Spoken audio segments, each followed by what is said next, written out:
Bien, pues voy a poner el cronómetro para no excederme en el tiempo y empezar dando las buenas tardes o noches, dependiendo del lugar del globo terráqueo desde el cual nos estéis escuchando, y dando las gracias quiero empezar dando las gracias a María José y evidentemente a Luis, no solo por invitarme, sino por esta exageradamente amable presentación que ha hecho. Y nada, decir que es un placer que hayáis querido contar conmigo y daros la enhorabuena por esta iniciativa tan apasionante como es tratar de eh,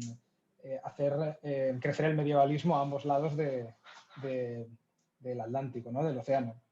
En el caso de mi intervención, quisiera abordar la temática de la naturaleza en la Edad Media desde una perspectiva que se inserta de manera más decidida en lo material y en el campo de la historia económica y social. En concreto, me propongo realizar una exposición general sobre el desarrollo de la industria cerámica y vidriera en el arco del Mediterráneo noroccidental durante la Baja Edad Media, centrándome en la explotación y transformación de los recursos naturales necesarios para el funcionamiento de estas manufacturas. Mi objetivo, pues, es centrarse en los aspectos productivos, no realmente del consumo, o no tanto en el consumo, a pesar de que sea un ámbito que he trabajado más. Y sobre todo lo que me planteo es mostrar hasta qué punto la vitalidad y la complejidad que alcanzaron estas manufacturas fueron capaces de movilizar una extracción continuada y diversificada de los recursos naturales necesarios para asegurar su funcionamiento. Me refiero con estos recursos a, de manera simplificada, tal y como se sugiere en el título de la exposición, a la tierra, el agua y el fuego, en referencia al combustible, pero también a otros productos minerales como el estaño y vegetales como la barrilla, de los cuales hablaré posteriormente. Todo ello permitió una producción sostenida y masiva de enseres de cerámica y vidrio que, a pesar de estar fabricados de productos sencillos, naturales y en principio baratos y asequibles, podían llegar a considerarse bienes de verdadero lujo y prestigio. Lo primero que cabría decir es que ambas industrias, en efecto, experimentaron una transformación muy significativa entre los siglos XIII y XV en el Mediterráneo noroccidental. Y es que durante la Alta Edad Media los productos cerámicos y vítreos habían caído en una especie de edad oscura, de manera que atrás habían quedado las producciones de terra sigillata o los famosos vidrios de natrón romanos que inundaban los mercados del Mediterráneo todavía en la época bajo imperial. Las sociedades de la Europa cristiana, alto y pleno medieval, no usaban estos productos en su día a día, sino que recurrían a versiones sencillas de madera, por ejemplo, a la hora de utilizar platos y cuencos para comer, o productos de metales para cocinar sus alimentos. En la sociedad cristiana, alto y pleno medieval, por tanto, no se recurría a enseres de cerámica y vidrio, al menos de manera cotidiana. Existían, ciertamente, algunas producciones de un tipo más lujoso que apenas tenían una difusión más allá del ámbito local o regional. Además, estas estéticamente eran muy sencillas, y este último aspecto, que podríamos llamar decorativo o incluso artístico de la cerámica, era en realidad muy difícil que pudiera desarrollarse en la Europa cristiana alto medieval por una sencilla cuestión tecnológica. Las producciones alto medievales solían recubrirse de vidriados, lo que coloquialmente llamamos barniz, basados en el plomo, lo cual resultaba en una apariencia traslúcida, verdosa, que resultaba incompatible con la aplicación de pigmentos para obtener colores y reflejos que dotara a las piezas de una apariencia llamativa. Los elementos decorativos consistían, como puede verse en pantalla en el caso de estas cerámicas visigodas del siglo VIII, en pequeñas hendiduras, surcos y otros recursos muy sencillos, que estaban lejos de conseguir que estas piezas fueran verdaderamente llamativas. Esta situación de relativa pobreza material, propia, como digo, de la Europa cristiana alto y pleno medieval, poco tenía que ver con otras sociedades europeas, mucho más prósperas en la época, que eran aquellas bajo el dominio político del Islam. Y es que los musulmanes fueron capaces de mantener en funcionamiento una rica industria de la cerámica y el vidrio, en buena medida heredada de la civilización romana, pero a la que contribuyeron decisivamente con técnicas novedosas. No ha de olvidarse la extraordinaria vitalidad que el mundo de la cultura, la ciencia y la tecnología experimentó en el mundo islámico. En ese contexto cabe situar el desarrollo de la técnica del vidriado estañífero, es decir, basado en el estaño y no en el plomo, que se extendió desde Oriente Próximo al norte de África y también a Al-Ándalus, nombre con el que las sociedades musulmanas denominaban a la península ibérica. Al contrario que los vidriados basados en el plomo, estos sí que podían dar lugar a producciones ricamente decoradas y pintadas, como las que vemos en pantalla. Pero es que los musulmanes fueron capaces de ir más allá, logrando que estos vidriados brillaran como el propio oro, recurriendo a la técnica conocida como el reflejo metálico, que suponía la adición de ciertos minerales a estos óxidos de estaño. El vidrio, mientras tanto, se producía en esta época en enormes cantidades en Damasco y en Alepo, hasta el punto de que parece que en Al-Ándalus, en la península ibérica musulmana, no se llegó a producir vidrio en suficiente cantidad porque se importaba de estos lugares que suponían extraordinarios centros productores. A la altura del siglo XIII, pues, y recapitulando hasta este punto, la producción de cerámica y vidrio se concentraba fundamentalmente en lo que refiere al contexto de la Europa mediterránea en el mundo islámico. Esta situación, no obstante, empezó a cambiar gracias a diversos factores. Quizás el más fundamental, entre otros, fue la necesaria transferencia de conocimiento técnico de estas industrias de Oriente a Occidente, del mundo islámico al feudal. Los contactos cada vez más intensos entre el Islam y la cristiandad propiciaron el redescubrimiento y la asunción de este saber, de un know-how necesario para el desarrollo de las industrias que los cristianos asumieron y orientaron hacia sus propios intereses.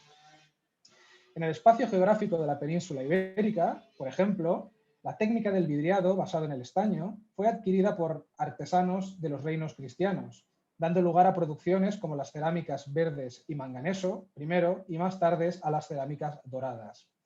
En el caso del vidrio, se sabe que los benedictinos, aunque poco estudiado, ayudaron de alguna manera a la transferencia del conocimiento técnico de esta industria, que conocieron en Oriente Próximo durante las cruzadas.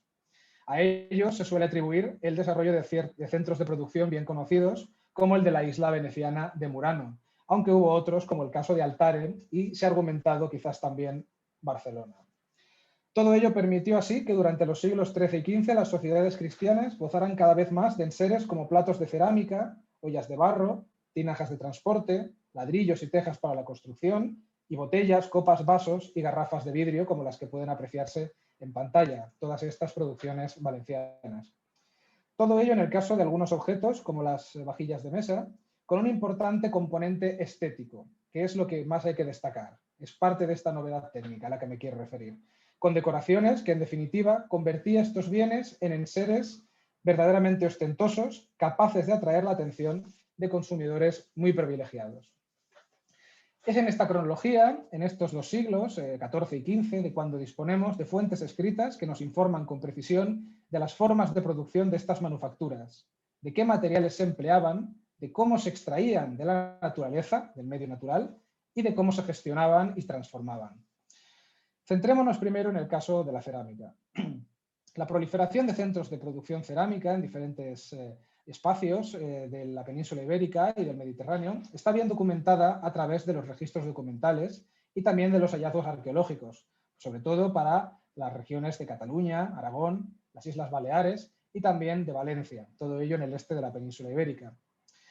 El caso de Valencia, situada al este, como digo, de la península ibérica, es el que más estudiado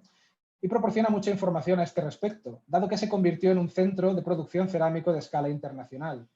De hecho, las cerámicas valencianas se exportarían por toda Europa hasta bien entrado el siglo XVI, estando presentes en las cortes de los reyes y nobles europeos, como en los palacios de los papas de Aviñón, llegando a lugares tan lejanos como los Países Bajos y Rusia, lejanos desde la perspectiva de la época. Las miles y miles de piezas valencianas que circulaban por la cristiandad, aunque pueda parecer increíble, eran producidas en dos pequeñas villas situadas a apenas 10 kilómetros de la ciudad de Valencia, Paterna y sobre todo Manises. Paterna estaba centrada más en manufacturas de carácter funcional, como tinajas de almacenamiento, de aceite y vino, así como ollas, jarros y cántaros. Pero Manises fue conocida muy pronto por su cerámica dorada, por vajillas de lujo de muy alta calidad, a imitación del estilo musulmán al que me he referido anteriormente, que eran capaces de atraer la atención de nobles y de reyes. De hecho, y no por casualidad, en la introducción de una de sus obras más famosas, Francesc Eiximenis, que está el extracto a la derecha, hacia 1383, describía que estas cerámicas valencianas eran una, si no la mayor belleza del reino de Valencia. Decía él, y traduzco directamente del catalán medieval, mas sobre todo, en referencia a sobre todas las cosas bellas, está la belleza de la obra de Manises, dorada y magistralmente pintada, que ya ha enamorado a todo el mundo, de manera que el Papa y los cardenales y los reyes del mundo la requieren por especial gracia y están maravillados que de tierra se pueda hacer un trabajo así de noble y excelente. Me gustaría llamar la atención que lo que le llamaba la atención, valga la redundancia, a Ximenis, en efecto, era que de tierra, es decir, de arcilla, de agua y tierra, se pudiera conseguir un producto tan estético que tuviera esa dignidad absolutamente aristocrática. Porque el material, cabe insistir, no era otro que barro cocido. La actividad frenética de los alfareros valencianos ha dejado un registro muy significativo en los documentos notariales de la época, desde el principio hasta el final del proceso, desde la extracción de la arena, a la que paso a comentar, hasta su producción final. La arena, sabemos, se extraía al menos desde el siglo XIII en lo que los documentos llaman clots, es decir, pozos, túneles, hoyos, quizás, donde se extraía la tierra más apropiada para la fabricación de la arcilla. Estos tenían lugar en los suburbios de la ciudad de Valencia, pero también en poblaciones cercanas que seguían el curso del río Turia, que es el río que está en pantalla, que como podemos ver en esta fotografía de principios del siglo XIX, y todavía entonces era un centro de extracción de tierra que evidentemente por las condiciones del terreno era especialmente arcillosa. El sistema de extracción implicaba la involucración de sectores sociales diversos y seguramente estaría orientado a la extracción de arenas especializadas que, aunque la documentación no puede reflejar, sabemos por la etnoarqueología y por los estudios de época reciente de arqueología industrial que se seguía practicando hasta hace muy poco. La tierra podía seleccionarse en función de la producción final deseada. La involucración de diversos sectores a la que me refería la observamos, por ejemplo, en el contrato establecido entre un rajoler, fabricante de ladrillos y de baldosas, llamado Bernat Moya, y un mercader llamado Arnau Sans, que se llevó a cabo en 1411. En este vemos como Bernat arrienda junto a sus dos hermanos un horno en Manises, en la localidad a la que mencionaba anteriormente, que era propiedad de este mercader. Parte del acuerdo de arrendamiento era que el mercader permitía a Bernat cavar 8 de estos hoyos en una parcela de tierra que Arnau tenía en una localidad o suburbio cercano a Valencia, llamado Rayosa. Se establecía además que los ladrillos fabricados en el horno debían secarse en las eras de la tierra de este suburbio, que el rayoler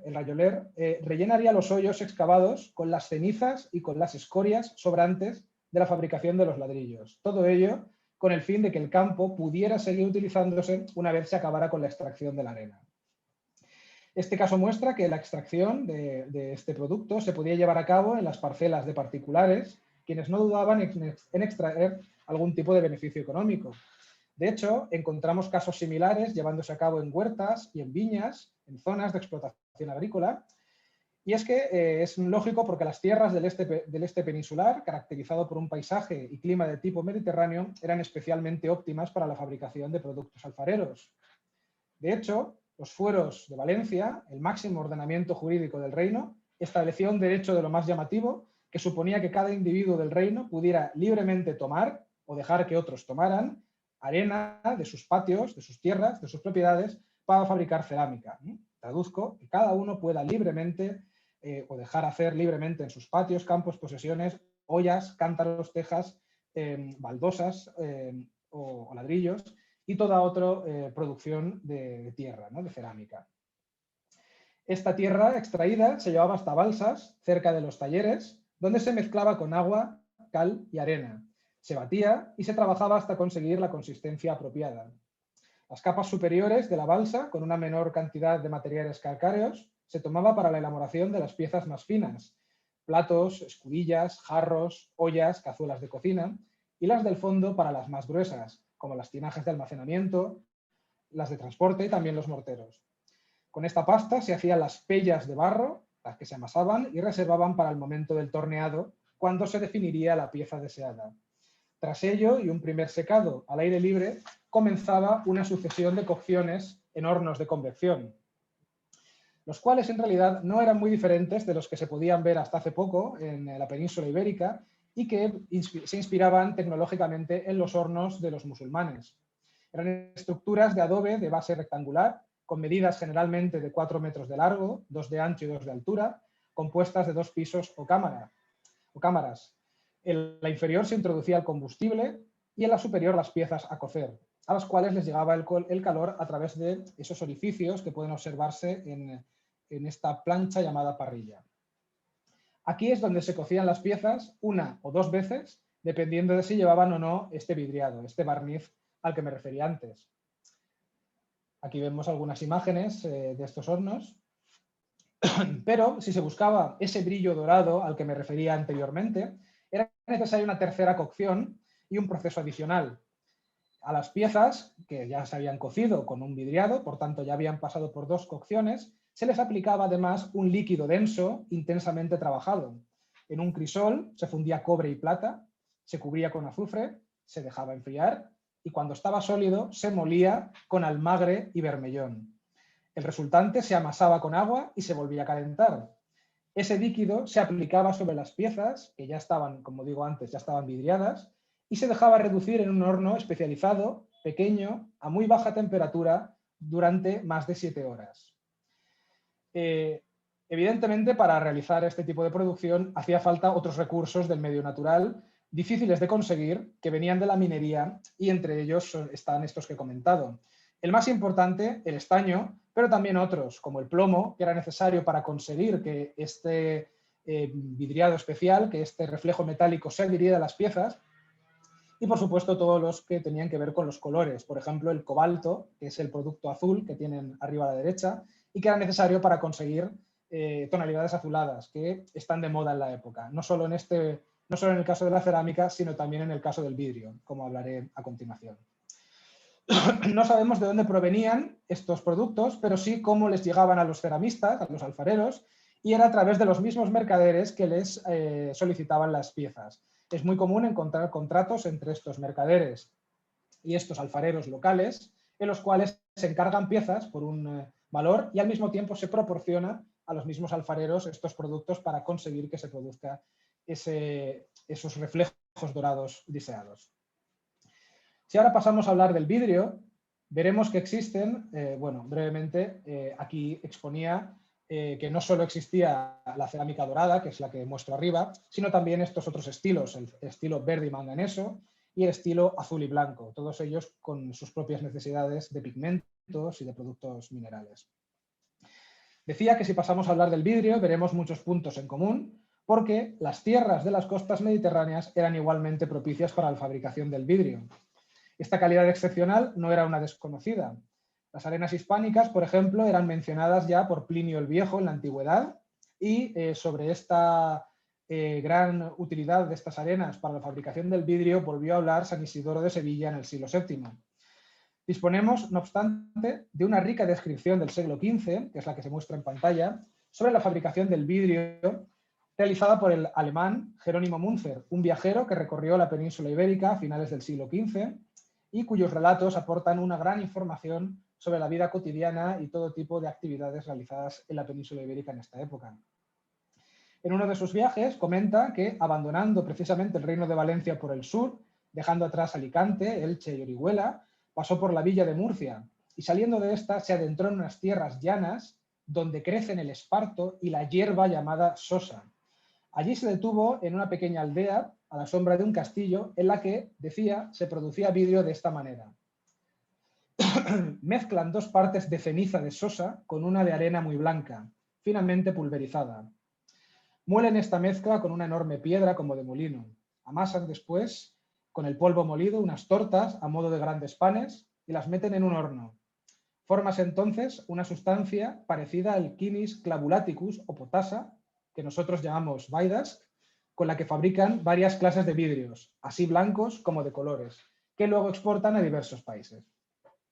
El texto, que puede parecer un poco enrevesado y complejo por la terminología, es absolutamente ilustrativo del proceso de elaboración de los productos vítreos, que requieren de la fusión de 2 compuestos fundamentales químicos, el óxido de silicio y el carbonato cálcico.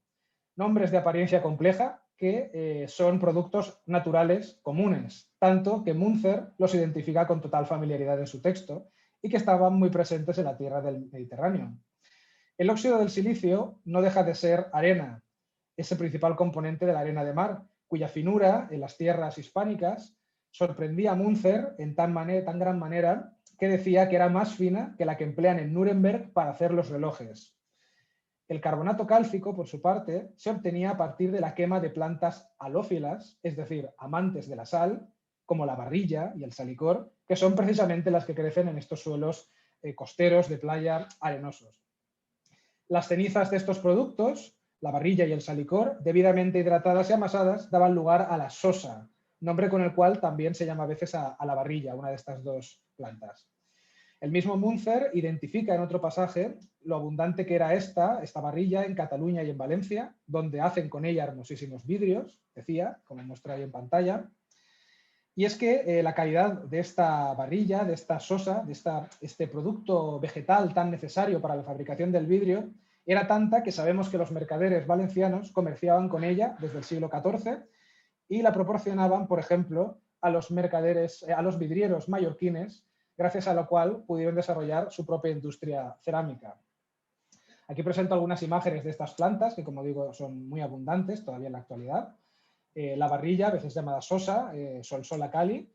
que aparece abundantemente en registros judiciales del siglo XIV, en los registros de obligaciones, que se denominan, ante el Justicia Civil de Valencia. Tenemos un ejemplo a la derecha en el cual un individuo, que es seguramente un vidriero, se obliga ante otra persona a pagar una cantidad de vida, dice, por razón de sosa que de él compró, concretamente 12 florines.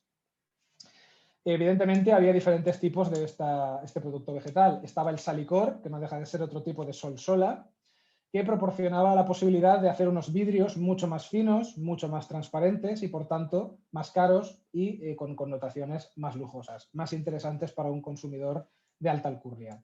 De hecho, en el Llibre del Coc, que es el gran recetario de cocina catalán de principios del siglo XVI, que es el que está a la izquierda, se menciona que estos vidrios, los de salicor, eran tan buenos que habían desplazado a las copas de plata de los banquetes de los nobles, que ahora se interesaban por las copas de vidrio de salicor. Y además tiene este pasaje tan interesante que dice que la razón por la que gusta es porque, dice, de ninguna manera es pot emmetinar, que quiere decir no se puede envenenar. La interpretación que suele darse de este pasaje es que los vidrios son tan finos que si a alguien se le ocurriera echar veneno al vino de la copa, como el vidrio es tan fino y tan sensible, se fundiría por efecto del veneno. Así es como suele interpretarse, en referencia a, en efecto, esta calidad tan alta de este vidrio de salicor. Aquí tenemos algunas imágenes de estas diferentes tipologías de vidrio que se podían conseguir. Por ejemplo, vemos arriba, todo esto son piezas reales, producciones catalanas del siglo XV y XVI, algunas un poquito más tardías. En efecto, podemos ver que se había conseguido manejar estos productos naturales de manera que se conseguían vidrios de tipologías muy diversas. Había un vidrio tosco, como el que tienen arriba, menos translúcido, menos transparente, en el cual no solo se utilizaba barrilla de una calidad más baja, sino además también otras piezas de vidrio reciclado. Y luego tenemos el vidrio de lujo, que no solo es vidrio muy transparente, como vemos por ejemplo en esta pieza central, sino también vidrio pintado, esmaltado, que en definitiva era mucho más caro. Y también piezas de vidrio azul, de calidades diferentes, calidades más vastas como la de la izquierda y calidades mucho más elaboradas como la de la derecha. Ya digo que el color azul es un color que está de moda en la época, no solo en el vidrio, no solo en la cerámica, sino que lo vemos también en el textil, por ejemplo, ¿no? En la ropa también es algo muy común. Es destacable, además, que no es una coincidencia que la fabricación, que las arenas mediterráneas fueran óptimas para la fabricación del vidrio y la cerámica, pues es que la misma podía ser utilizada para ambas cosas. De hecho, y volviendo al fuero anterior que he mencionado de Jaime I, del siglo XIII, se podrá ver que había ocultado intencionalmente el final del privilegio, en el cual en realidad no solo se decía que cada uno en sus patios pueda utilizar su tierra para fabricar ollas, cántaros, tejas, etcétera, sino también, dice el privilegio, vidrio y redomas, copas y también producciones de vidrio, mostrando que de alguna manera existía un cierto parentesco entre ambas industrias, que explican que muchos centros cerámicos también fueran centros productores de vidrio. Finalmente, hay que decir que la arena, el agua y los productos minerales y vegetales no eran los únicos recursos naturales empleados en la fabricación de cerámica y vidrio. Falta hablar de la importancia del fuego, o siendo más precisos, de la leña, que era el combustible básico para el funcionamiento de los hornos. No es una cuestión menor, dado que ambos tipos de hornos, tanto los de cerámica como los de vidrio, consumían una enorme cantidad de leña. Menos en el caso de los hornos de cerámica, porque como eran de dimensiones tan grandes, podían cocerse cientos de piezas en muy poco tiempo. Pero los hornos de vidrio eran verdaderos devoradores de leña, no solo porque las piezas se fabricaban una a una, sino porque había que alcanzar temperaturas más altas y mantenerlas estables durante más tiempo. No es una casualidad que las primeras referencias a hornos de vidrio que tenemos en la península ibérica y en Europa en general tengan su presencia en documentos normativos que pretenden restringir el acceso a los vidrieros a la leña de los mercados urbanos, para evitar el desabastecimiento de la población general. Así se ha podido observar en el caso de Cataluña y de la isla de Mallorca, y de nuevo lo he podido observar yo recientemente en el caso de Valencia. De hecho, la primera referencia explícita a un forn de vidre, un horno de vidrio, que tenemos es de 1370 y se muestra en ese extracto en pantalla, en el cual el Consejo de la Ciudad de Valencia prohibió al maestro de un horno de vidrio que comprara madera de los mercados de la ciudad. El Consejo explica en esta normativa que este vidriero mantenía el horno en funcionamiento constantemente, dice, a diario, día y también de noche, y que exigía una cantidad desmesurada de leña. Concretamente dice infinita cantidad de leña, comportando la carestía y la escasez en el mercado de la capital. De hecho, se le instaba a que se abasteciera de madera de fuera de la ciudad y que la trajera con animales. El Consejo establecía, de hecho, que en el caso de que no se cumpliera este dictamen, el vidriero debía deshabilitar el horno por completo, y además le recordaba que, por este motivo precisamente, los hornos de vidrio debían situarse fuera de los muros de la ciudad de Valencia. Eliminada la posibilidad de acceder a la leña de los propios mercados de la ciudad, los vidrieros se veían obligados a recurrir a la intermediación de mercaderes, quienes a su vez involucraban a campesinos del entorno rural de la ciudad para que talaran y trajeran la leña. Lo encontramos, por ejemplo, en el caso de un mercader valenciano llamado Gil Pérez, que en 1421 se comprometía ante notario a pagar a una pareja de agricultores, a un hombre y una mujer, de una localidad cercana a Valencia llamada Burjasot, a comprarles, como dice el extracto en latín que se muestra en pantalla, tota illa leña, quam nequesse abebetis, ad opus vetri clivani, sive forn, vocati, lo forn del vidre. En definitiva, para toda la leña que hiciera falta para el horno de vidrio, lo cual además se establecía en un periodo de 15 días. Bien, me gustaría acabar con algunas consideraciones finales. ¿Qué podemos aprender, en definitiva, de estas dos industrias en relación a la explotación de los medios naturales necesarios para su funcionamiento? En primer lugar, las fuentes que hemos expuesto permiten atestiguar la existencia de un sistema complejo, diversificado y muy especializado de explotación de recursos naturales de fin industrial, en el que se involucraban además a sectores sociales muy diversos, como hemos visto de manera quizás más clara en el caso de la arena, pero también de la barrilla, de recursos minerales como los óxidos y también ahora mismo en el caso de la madera. En segundo lugar, y como se ha insinuado al principio de la exposición, es importante insistir en la idea de que estos recursos para el desarrollo de ambas industrias fueron en general muy abundantes en las áreas del Mediterráneo, quizás desde la antigüedad, pero ello no aseguró siempre un desarrollo equivalente de estas industrias. Me refiero a que la disponibilidad de recursos no parece explicar por sí misma los periodos de éxito y de fracaso de las manufacturas, al menos no que otros factores mucho más decisivos. La transferencia cultural del saber técnico de la civilización musulmana a la cristiana representó un primer paso decisivo para que hubiera alfareros y vidrieros que supieran identificar las arenas necesarias para cada tipología cerámica, para crear talleres, tornos y hornos. En definitiva, para disponer de la tecnología y de la técnica necesaria para sacar adelante estas industrias. Y en tercer lugar, ha de subrayarse que el redescubrimiento de la técnica por parte de los reinos cristianos occidentales pudo aprovecharse por un contexto social, económico e incluso político favorable al despegue de estos negocios. El mundo artesanal estaba mucho más organizado y activo en el siglo XIII que en épocas pretéritas, Y lo mismo puede decirse para el nivel de desarrollo de los mercados y las redes comerciales. Todo ello tejía unas estructuras económicas y sociales que no solo permitieron que estas industrias crecieran, sino que se establecieran de forma permanente y definitiva en el tejido industrial de la Europa mediterránea, no solo para el resto de la Edad Media, sino también de la moderna. Fue, por tanto, la combinación de factores decisivamente humanos los que permitieron, seguramente más que los ambientales o naturales, la consolidación de estas dos industrias en el Mediterráneo noroccidental en los siglos XIV y XV. Muchas gracias por su atención.